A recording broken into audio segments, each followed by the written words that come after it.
carboxyl groups will, of course, bind water to them. And so will hydroxyl groups on a sugar. So this material will grab onto it a lot of water, and it's therefore often included in a moisturizing cream. So you can see that it's actually the name of this bottle is hyaluronic acid moisturizing cream with restorative hydration properties.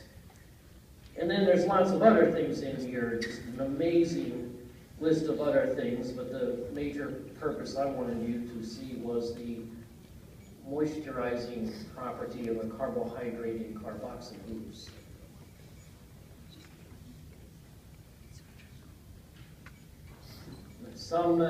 It also is then used in injections of this to treat wrinkles or scars by providing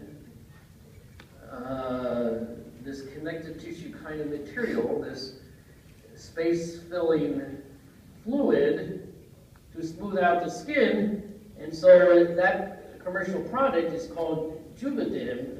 Juva is like juvenile, young.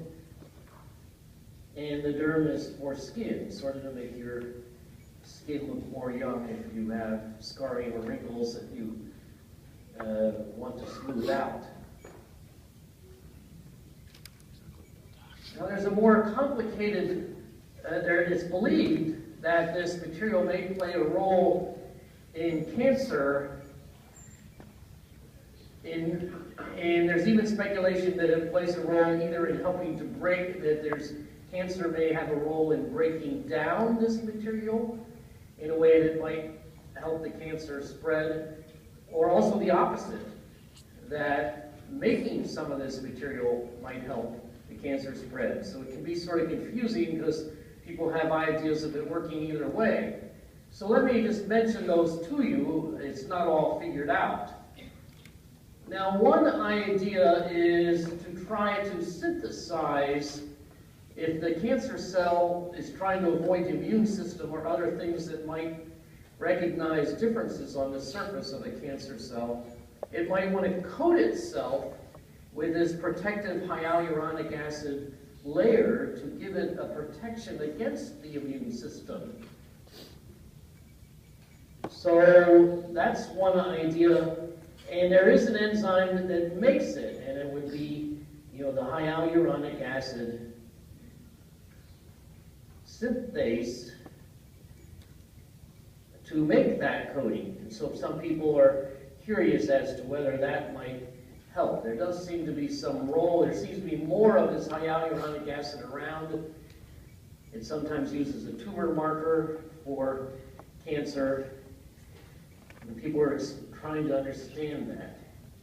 Now, on the other hand, in order to get the cell out of the tumor and have it travel through the body and then break its way into the new tissue, it might be useful to have an enzyme that would break down the coating. And maybe the easiest thing to think of is trying to get into the new tissue, invade that new tissue.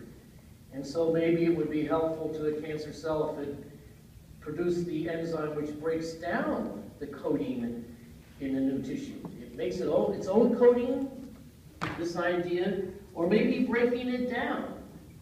And so there's another enzyme that breaks this down, for example, at the site of arrival, so the cancer can invade it.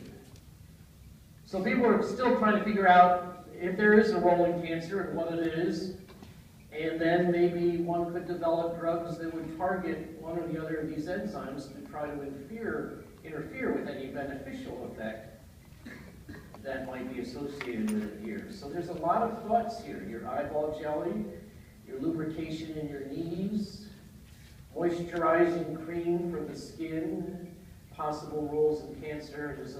It's a polymer whose significance is there, and so I wanted to share that with you as a medical application. This particular one involving our carbohydrates. Now let's begin with, let's do some work on nucleic acid monomers this morning.